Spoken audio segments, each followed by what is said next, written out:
Assalamualaikum warahmatullahi wabarakatuh. Alhamdulillah wa syukurillah wa ala alihi wa sahbihi wa man walah. Asyhadu an la ilaha illallah wahdahu la syarikalah wa asyhadu anna Muhammadan abduhu wa rasuluh sallallahu alaihi wasallam. Thayyib, perkenalkan, nama saya Rizka Septia Prabu dengan NIM 22423145. Pada video kali ini saya akan menjelaskan beberapa pertanyaan di mata kuliah regulasi fatwa. Langsung saja, untuk pertanyaan yang pertama yaitu jelaskan pentingnya positivisasi hukum lembaga keuangan syariah dalam bentuk perundang-undangan dan peraturan negara lainnya di Indonesia. Positivisasi hukum itu seperti menerjemahkan aturan agama, dalam hal ini agama Islam, tentang keuangan ke dalam bahasa hukum negara. Jadi, prinsip-prinsip syariah yang selama ini kita kenal dalam agama diubah menjadi aturan yang jelas dan mengikat secara hukum. Kenapa penting? Karena yang pertama yaitu pastinya karena adanya kepastian hukum, di mana dalam kepastian hukum itu pasti terdapat aturan yang jelas dan terdapat perlindungan hukum.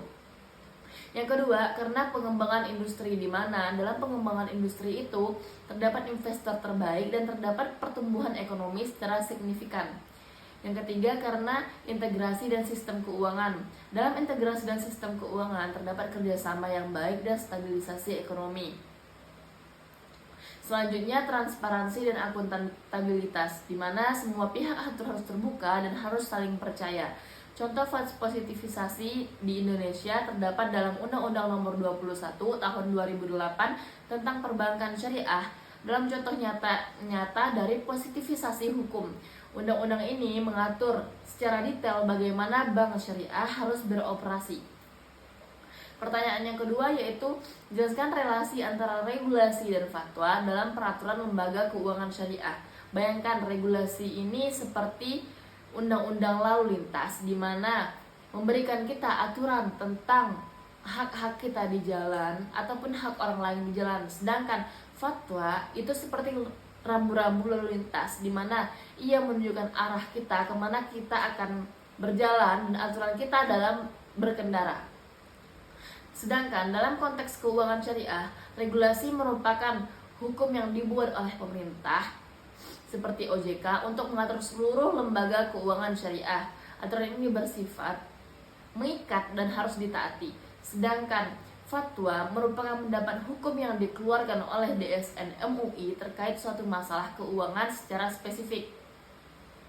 Hubungan antara regulasi dan fatwa itu sebenarnya mereka saling menguatkan dan saling melengkapi, di mana regulasi memberikan kerangka hukum yang jelas, sedangkan fatwa memberikan moral dan etika.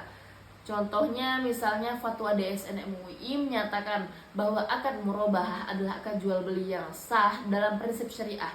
Sedangkan fatwa OJK kemudian mengeluarkan peraturan mengenai tata cara pelaksanaan akad murabahah dalam perbankan syariah.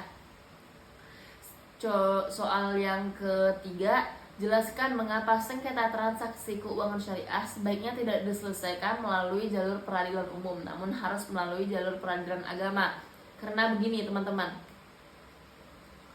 kalau dari awal kita sudah menggunakan prinsip syariah, harusnya di akhir ketika ada masalah kita harus menyelesaikannya dalam peraturan peradilan agama, bukan peradilan umum. Karena dari akadnya saja itu sudah berubah, sudah berbeda, dan dari hukumnya pun juga sudah berubah. Sementara negara punya hukum tersendiri dan kita Islam juga punya hukum tersendiri. Jika disamakan, jika disatukan, maka tidak akan pernah sejalan. Selanjutnya, soal nomor 4, bagaimana Anda sebagai mahasiswa berperan dalam menegakkan regulasi dan fatwa keuangan syariah? Dari saya cara menegakkan regulasi dan fatwa, yang pertama kita harus meningkatkan pemahaman kita, menambah ilmu pengetahuan kita, sehingga jika ada pertanyaan tentang ekonomi syariah khususnya, kita sudah memiliki pedoman, keyakinan bahwa kita tahu loh begini, bahwa kita memiliki hujah yang kuat karena kita udah belajar secara mendalam. Nah, cara yang keduanya itu kita harus ikut andil dalam organisasi aktif terutama aktif dalam menegakkan peraturan yang benar gitu. Selanjutnya dengan cara mensosialisasikan. Nah, jika kita sudah mendapatkan ilmunya, belajar ilmunya, kita harus mengamalkan ilmunya, kita berbagi ilmunya ke masyarakat sehingga masyarakat yang tadi belum mengetahui jadi lebih mengetahui karena kita bisa membahasakannya dengan bahasa yang mudah. Sebenarnya tentang peraturan penegakan hukum itu nggak harus kita langsung terjun ke masyarakat, tapi sebaiknya kita harus menegakkan itu ke diri kita sendiri dulu, baru ke orang sekitar kita, baru terjun ke masyarakat.